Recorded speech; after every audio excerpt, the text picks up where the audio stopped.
coming from the Silicon Valley, we talk about that thing called the unicorn, right? Which is $1 billion business.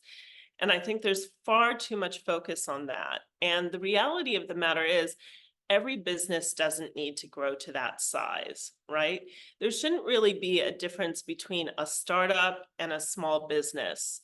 So really what it means is that you are going to become the owner of your own business.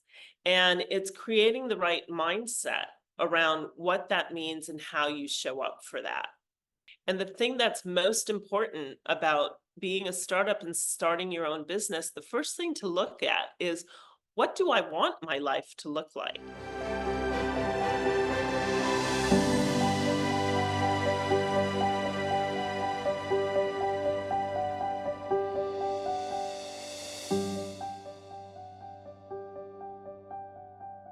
Hello, my loves, and welcome to Create Your Life. My name is Simone Leah, and I am your host. And today I had the absolute pleasure of interviewing Julie Demsey, who is a qualified hypnotherapist and mindset transformational specialist, who also works with founders and CEOs and people creating startup businesses.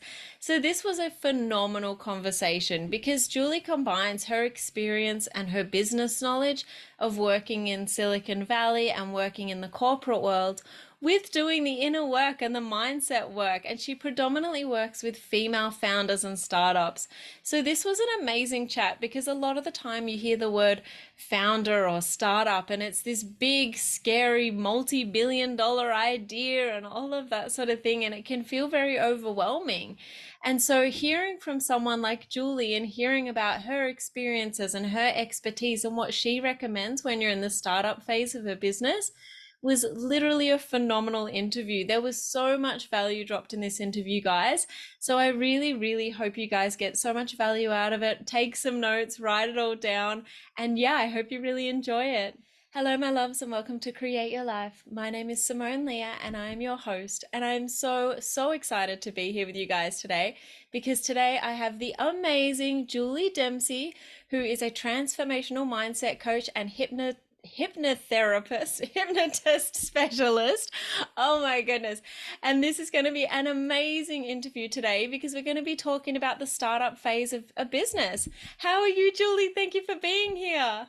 Oh, I'm really excited to be here with you today, Simone. I'm great. Thanks. Oh, I'm so excited. This is going to be great. We've never talked to someone who's all about startups and then incorporating the mindset and the inner work into that as well. And so I think it's just going to be a phenomenal interview for the guests today. But I do want to start with the usual question of what does creating a life you love mean to you? Creating a life I love means getting up every morning and being excited about what I'm going to do, which is working with my client base and designing my day in a way where I have time for me to fill my cup as well. So a great day for me is getting up, doing a little meditation, kind of getting grounded into the day, seeing some clients, going for a swim, seeing some more clients, playing pickleball, maybe going for another swim. It's having that balance between work and life and being able to incorporate everything that makes me feel great in a day. I Because love that. when I'm able to do that, I'm able to better serve everybody around me. I love that because that's what it comes down to. Like so many entrepreneurs, they just get stuck in that routine of work, work, work. And I love that you're breaking your day up with going for a swim or doing something else and then going back to it. It sounds really balanced, which just, yes, it's the dream, really, isn't it? It is. Today we're here to talk about startups, which I think is going to be a phenomenal topic. I know you've come from Silicon Valley. I think for a lot of the audience, or maybe not, but for a lot of people, when they hear startup, they're thinking multi-million dollar tech company, Silicon Valley, working like I don't know, 15 hours a day, every day, 6 days a week, 7 days a week in this big, I don't know, scary thing. What does creating a startup mean to you, and how can like the audience go about this in a way that feels easy and aligned? Yeah. So I think there's a lot of misnomers out there, and there's that focus, especially coming from the Silicon Valley. We talk about that thing called the unicorn, right? Which is a $1 billion business. And I think there's far too much focus on that. And the reality of the matter is, every business doesn't need to grow to that size, right? There shouldn't really be a difference between a startup and a small business. So, really, what it means is that you are going to become the owner of your own business. And it's creating the right mindset around what that means and how you show up for that.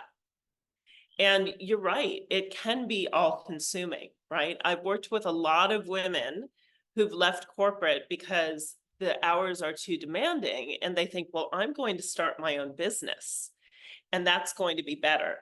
And it really can be, but you've got to have the discipline to be able to set boundaries around that, right? I've run an accelerator program before. I'm part of a lot of programs like that now. And those can be really good to help businesses get started.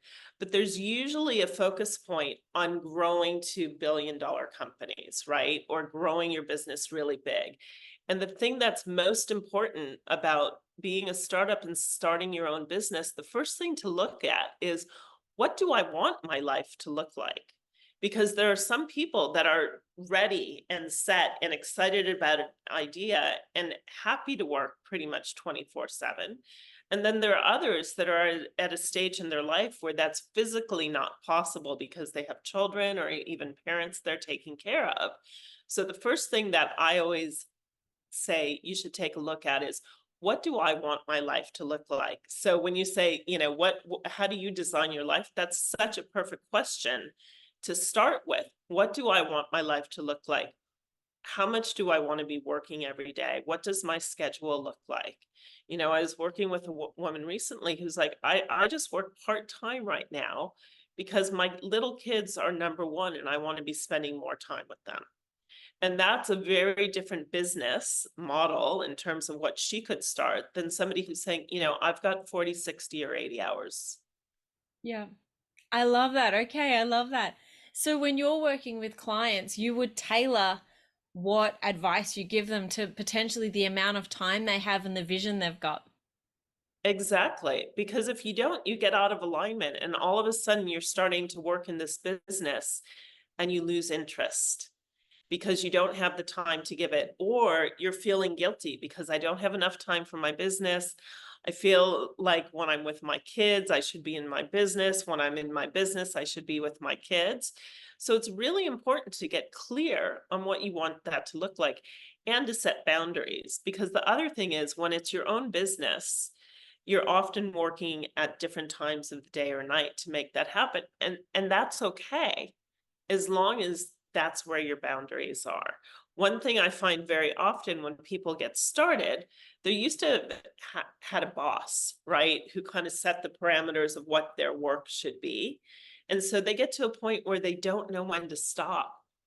And Mhm. they feel like, if I stop, then my business isn't going to grow. And the reality of the matter is, we've got that law of diminishing returns, where just because you're sitting in front of the computer for 12 hours a day doesn't mean you're productive for 12 hours a day. So it's finding that rhythm, right? For when am I most productive? When do I need to take that break?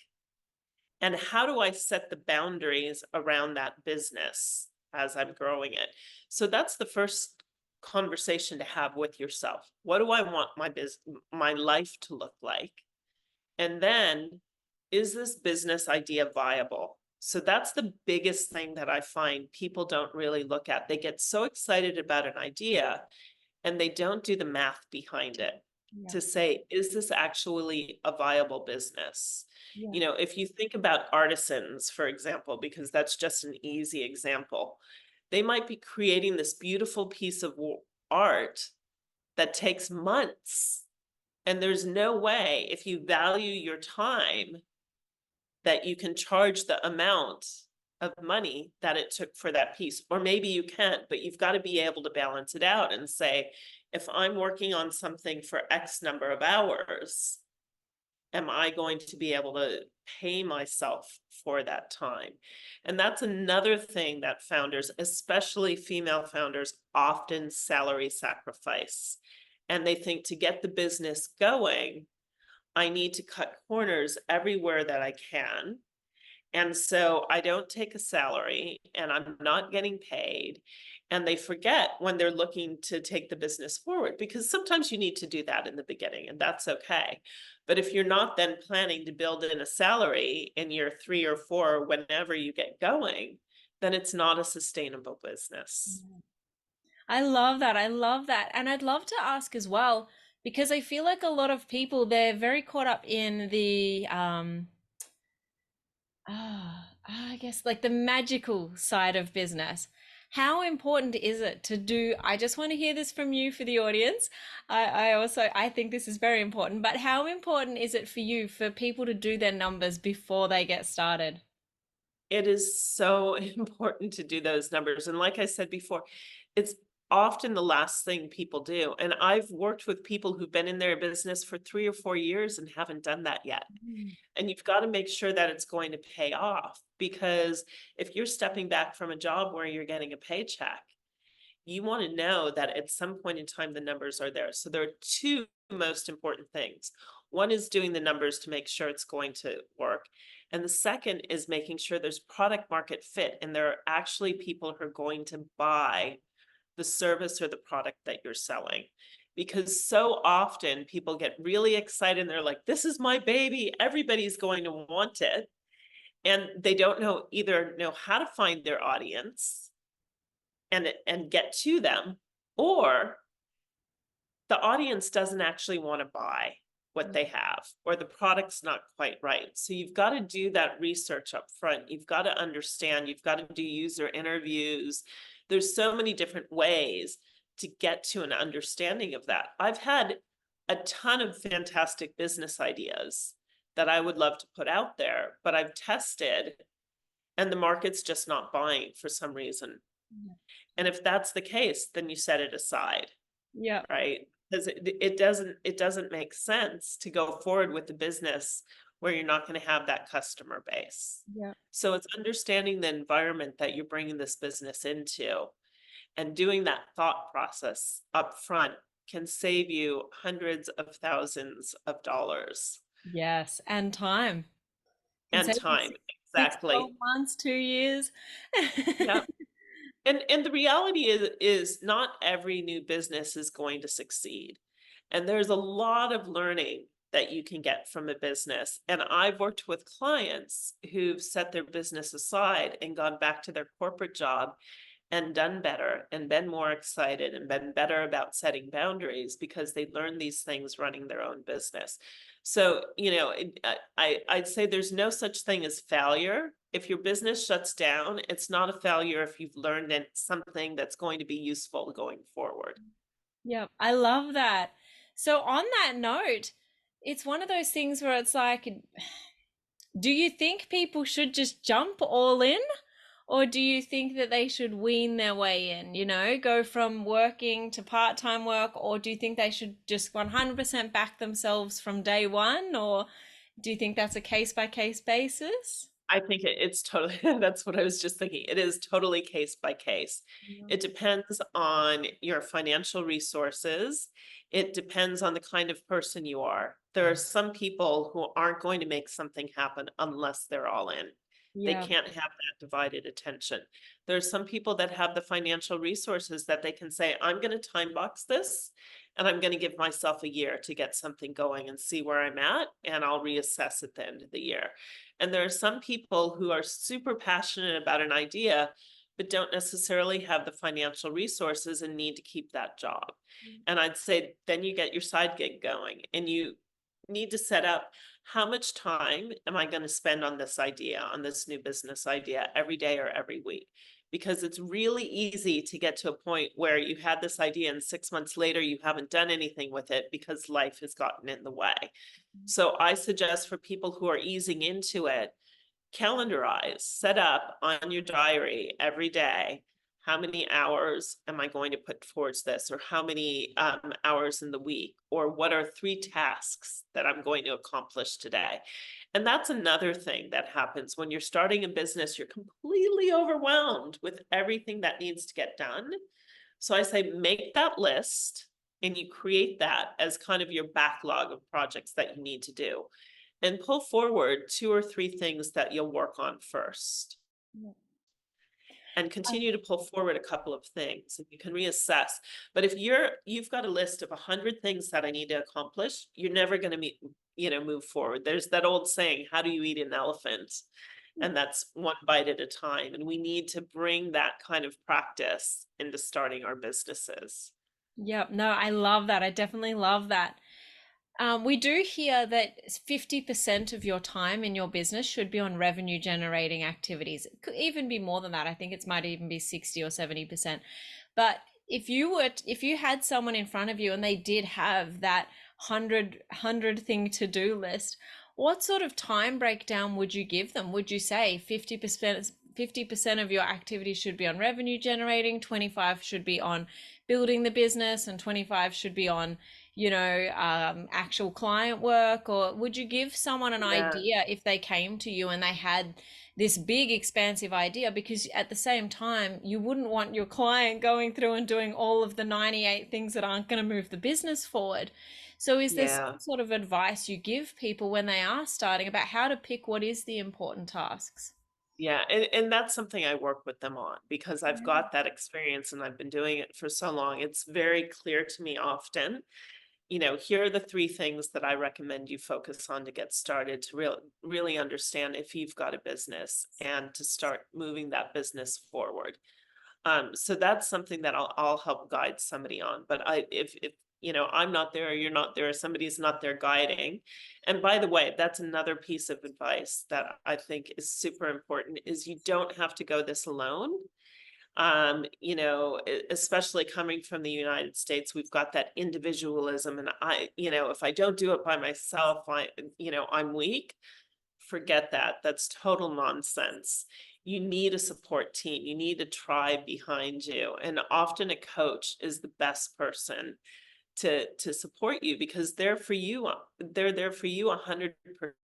You've got that sounding board. You've got somebody who's looking out for your best interests, somebody who's going to tell you it's time to take a break because you're tired, somebody to cheer you on, and somebody to say it's time to take a real look at whether this is going to work or not, because we get personally invested, right? So I think all of those things are things we should be asking help with.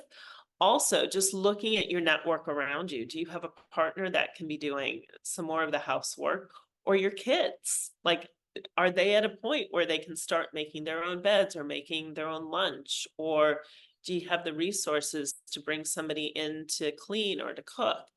Um, do you have a team? And are there people on that team who can be looking at some of the things that you're holding on to for yourself? And I find that a lot with founders. They feel like, I need to do everything, and if I don't do it myself, it's not going to be well done. So, as you're looking at that list, and you're narrowing it down and you're figuring out what you do first, I don't know that, especially early days with a business, that you can break it into percent of revenue driving versus, marketing, et cetera. That will be individualized, but tune into your own gut, tune into your own intuition. When you're starting to feel overwhelmed, sit back and close your eyes and take a few breaths and really think about, what is it that I believe is really going to move this business forward? Because we all have that intuition, but it gets clouded sometimes because we don't use it. And the more we use it, the more we can actually utilize it to help drive our business, to help understand, where should I be focusing my time? I absolutely love that you said that, because I think so often we do just get stuck in that to-do list. And all you said then was, it's as simple as asking yourself, okay, what's going to move this business forward? Because we do all have the answers inside of us. And yes, okay, maybe the to-do list is so long because we're a little bit afraid, or maybe the to-do list is long because we're just so overwhelmed and there's something that we're trying to protect ourselves with. But if you take that time and just tune in and go, okay, what's going to move the needle forward? And the answer is posting on Instagram. And you're like, but I don't want to post on Instagram. But you know the answer. Like you literally do know the answer when you check in, even if you don't want to do it, even if you're afraid of it, the right answer will come. So I actually literally love that answer. It's amazing. And I'm glad you touched as well on support, because that was going to be my next question, is what sort of support can founders get? And I know that we're saying that they can get a lot of support from coaches and help them with that more personal one-on-one advice about where to start and what to do next. But even things like, as you said, getting a cleaner in, or a cook, or having the kids help, or the husband do some more things, or whatever's going on, getting that support is obviously key. And so it's one of those things where I'd also like to touch on getting financial support or being part of communities that are online. If you're just feeling a bit alone, what are some of the support avenues for people? Yeah, and that's, as you were speaking, that's what I was thinking that I missed, is create a tribe of like-minded people around you. There's definitely startup communities that you can join, online communities. I'm here in Sydney. There's Sydney startups. I know there's a group in Adelaide and other big cities. So, anywhere around the world, tap into your local startup network. Now, that's a double-edged sword, because you want to find those like-minded people, but make sure you find the people that are going to support you and you feel good around, because there's also people in those groups who are doing business in a different way than you would, and who are talking about, well, this is the way it's supposed to be. And let me tell you, there's never a way it's supposed to be. We've got all of these ideas of, especially coming out of Silicon Valley, of this is the way you do a startup, and you're supposed to be, working all hours and not taking a break and sitting in your hoodie in a garage, and, all of these things, and eating tuna for dinner every night because you can't spend money on anything else. And those parameters are not necessarily right for you. There's also the idea that I should be looking for investment in my business. And there are very few businesses that are investment worthy that should be looking for investment. I make a joke, what's the difference between a startup and a small business? And, a startup is going for funding before they have anything, where a small business is actually working to make money. And I would say that all startups should be small businesses. You should be looking to fund this yourself. You should be looking for something that has a model that's going to allow you to make money. There are very few businesses, but we hear all of the glory stories and we think, oh, there's all this cash out there that I can get. And it's not as readily available as people think. Yeah. And it's not as easy to get. And going to get investors, that is a whole process and a whole sort of new things that you need to learn about. And for the right businesses, it completely makes sense, but there aren't that many right businesses. So really understanding, where do I fit? Do I need to self-fund this? Can I get a loan? Do I have some friends and family that might want to do some investing? But it's really, again, if you're asking anybody to invest in your business, you need to make sure that it's financially sound and that it's going to grow. And think about the size of business you want too. That comes back to, the question at the beginning, in terms of, what do I want my life to look like? What do I want this business to look like? Right? I remember some founders that I worked with that had a really great business. And then they were in an accelerator program that said, oh no, you've got to grow this business and take it to the next level and get funding in. And they actually did. And guess what happened? These were two women who had started their business because they were working too much in corporate and they wanted a lifestyle business that would allow them to spend time with their kids. And they had that until they decided to grow it to the next level. And the next thing you knew, they were working more hours than they were in corporate, and they ended up selling the business. So, the rules, or what you hear on the street or in these startup forums or whatever about, you have to grow your business to this size. No, you don't. You just have to grow it to the size that makes sense for you and for your life. And so if that's making 50K a year and that works for you, great. If it's making 100K a year and that works for you, great. If it's needing to make a million, that's fantastic. If you want to be that $1 billion business, fantastic. But you need to know the lifestyle that's going to go along with that. Yes. And also, as well, more money doesn't necessarily equal more money in your pocket. Like, if you look at something like, I'm just going to throw this out there, a Porsche car dealership, I am sure that the entry into that is huge. And the average person might not necessarily have the capital to start that business. But at the end of the day, what is the return? Whereas you can just start a laptop lifestyle business and still be making hundreds of thousands or millions of dollars a year with a team of, say, five, not, like 10 Porsches sitting there doing nothing, waiting for people to walk through the front door.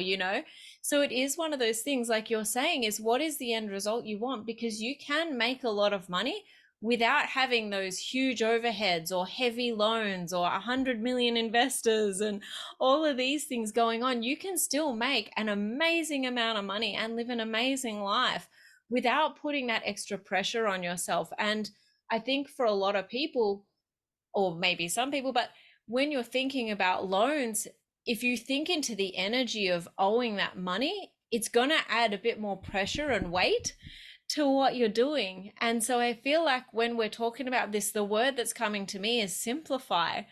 Yes. It's don't overcomplicate before you're even off the ground. Keep it as simple as you can the whole way through. And that's one thing that I've always done in my life, is I've always found the easiest ways to do something or explain something. Now, I have a very high standard. I'm very consistent, I'm very systemized, but I also make it easy for myself, because the easier and lighter something feels, the more fun it feels. So going in as a startup and going and getting investors, more than you can do when you just first start. Hey guys, it's Simone again, just in case it dropped out.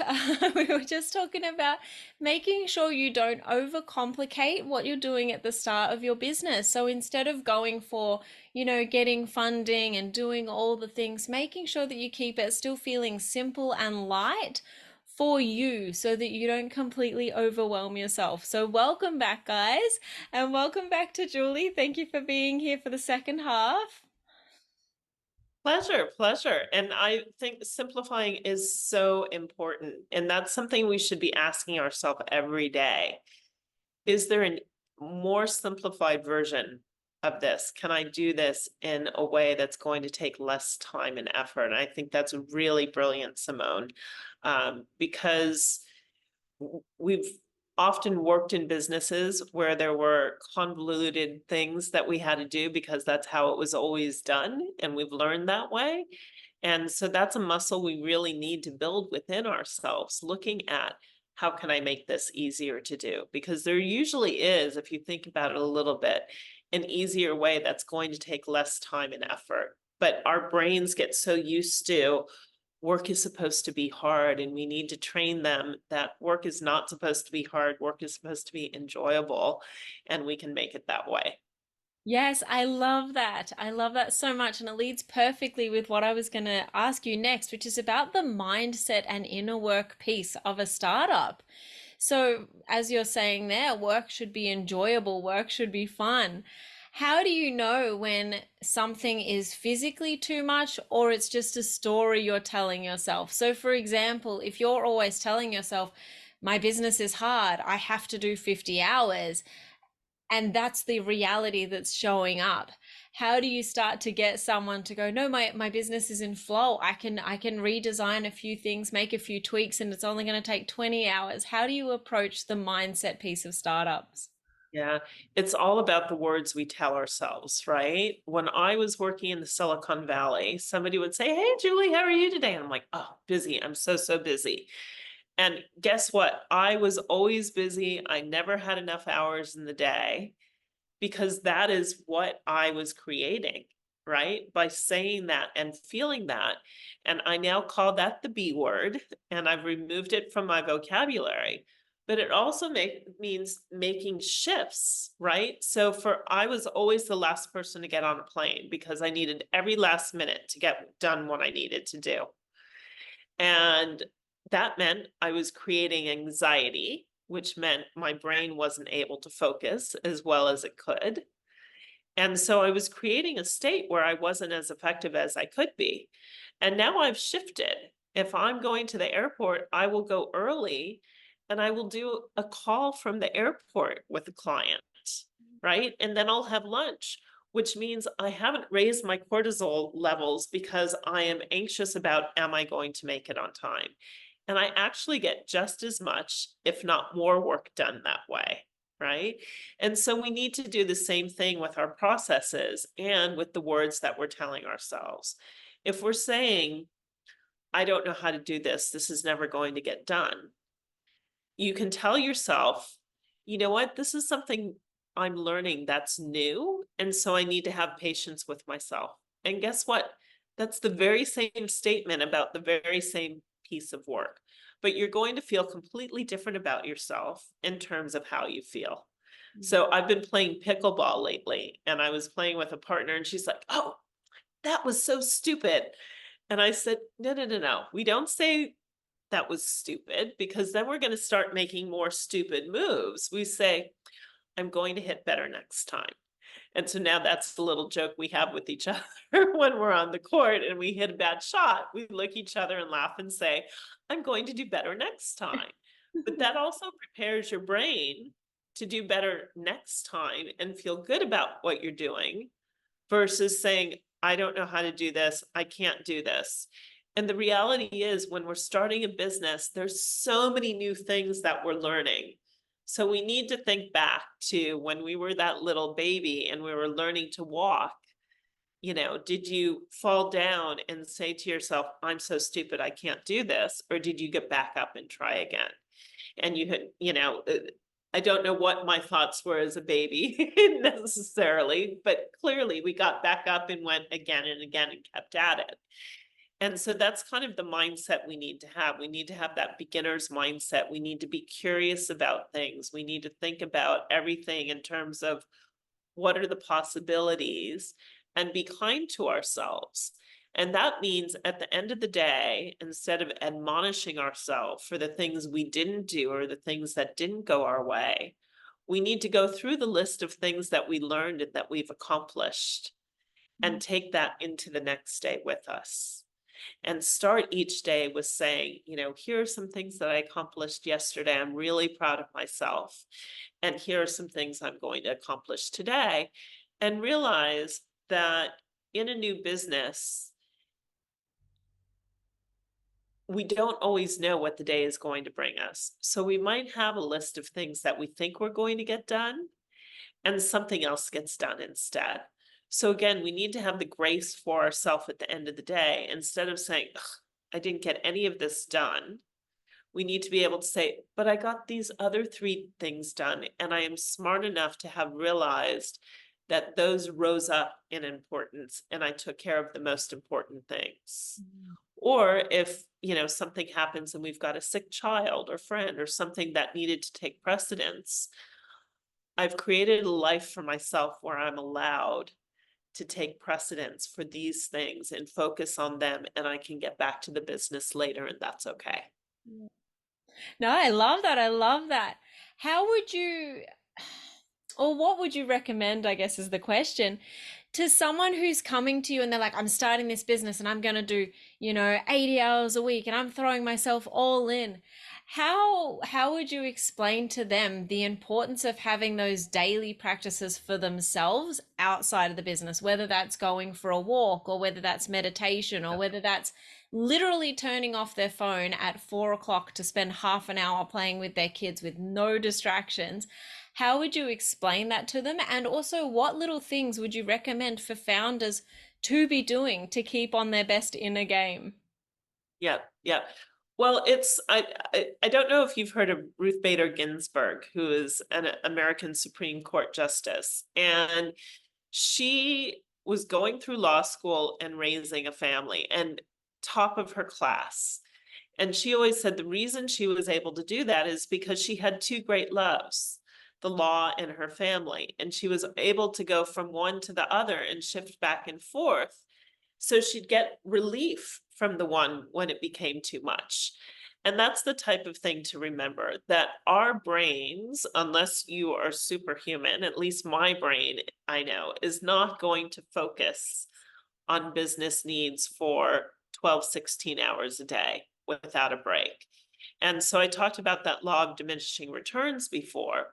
And so it's having the intelligence to say, if I am sitting at my computer and I'm struggling to get something done, rather than sitting there for another 2 hours struggling, it's okay. I promise you, it is okay. Go take a break and do something that's going to replenish your soul, fill you up. Like you said, whether it's playing with your kids, whether it's going for a walk in nature, whether it's taking some time to close your eyes and meditate, have a massage, have a bubble bath. So often we say to ourselves, I can't do any of those nice things for myself because I haven't gotten done what I plan to Mm. accomplish today. And I want to turn that on its head and say, you will be able to accomplish what you want to if you take that time and you refill. Because if we're at a point of empty, we're not doing ourselves, our business, or anyone else involved any good service. Yep, absolutely 100% agree. 100%. And Yeah. it even comes down to, like, they say something's going to take as long as you give it. So it comes down to looking at that life, like you said at the very Yeah. beginning, of that end result and going, okay, well, do I actually want to be a business owner that's doing those 12 hours and not having time with my kids or going for walks? Because if you can do what you do basically in your life and allow those few hours of work and then that, however long to go and do something else and then come back to it, if you can train yourself to do that, then it won't take you 18 hours to do something. It'll just take you the 3 you've got, and Exactly. that comes back to having that end vision, as you said, and designing the business around that and having those focused hours, but then also having that switch off time.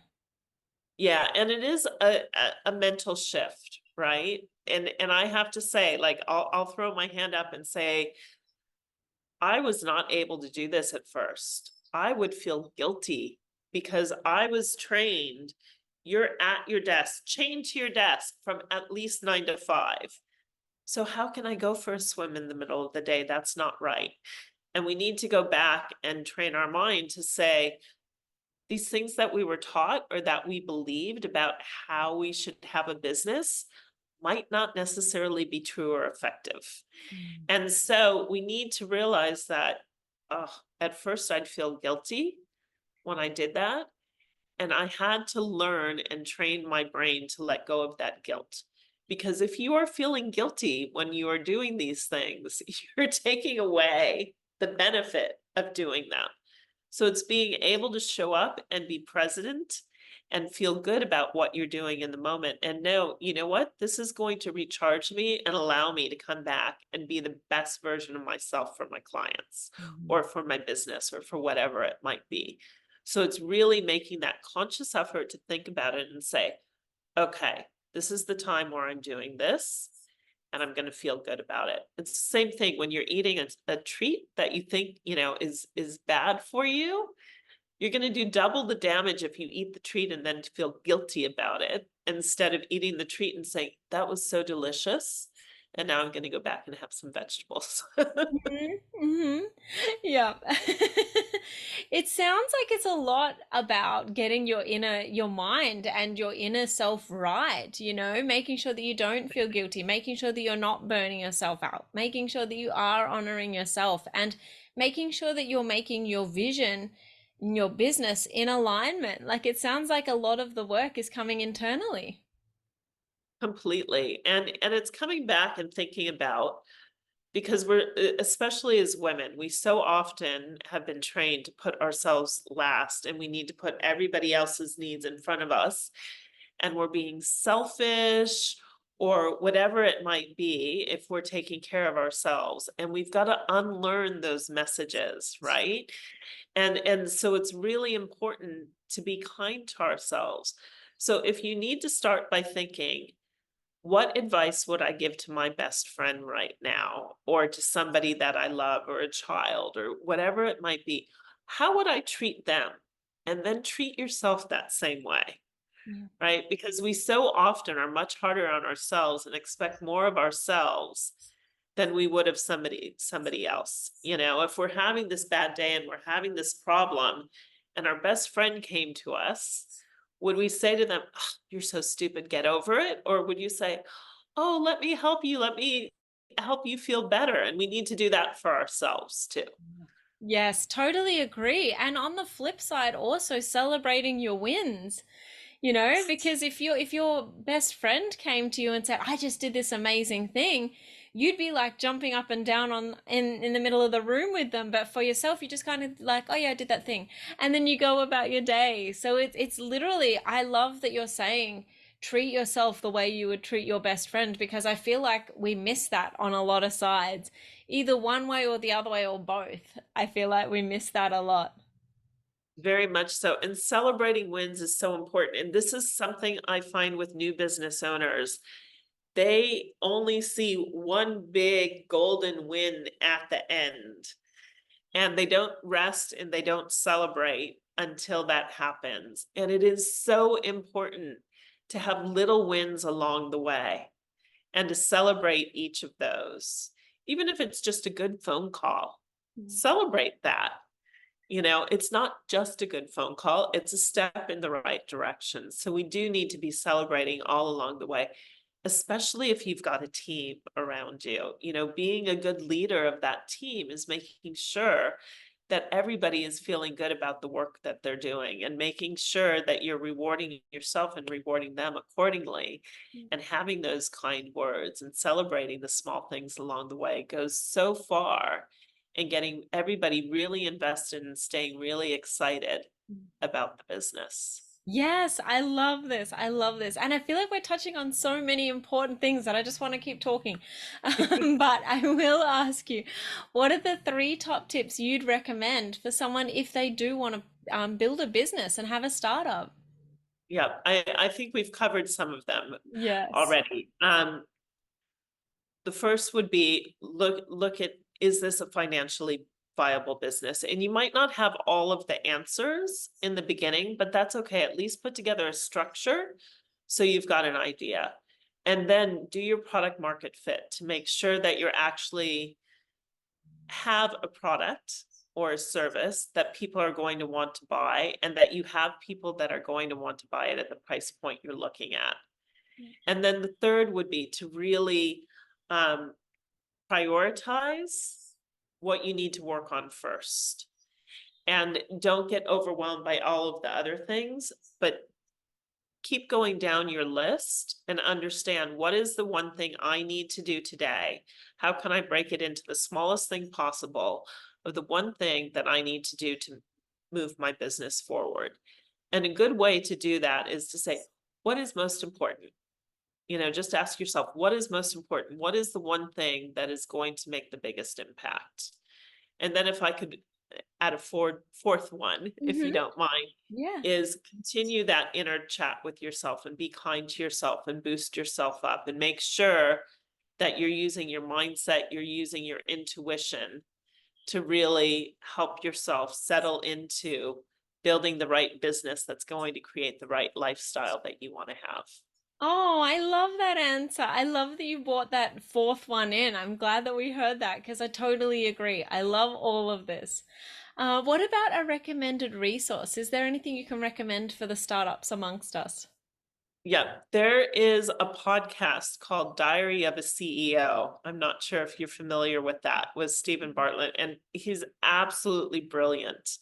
And he interviews so many interesting people about so many aspects of life, which is what we've been talking about too, right? It's not just your business, it's you personally and taking care of yourself. And there's so much to learn from his wisdom and the people that he interviews.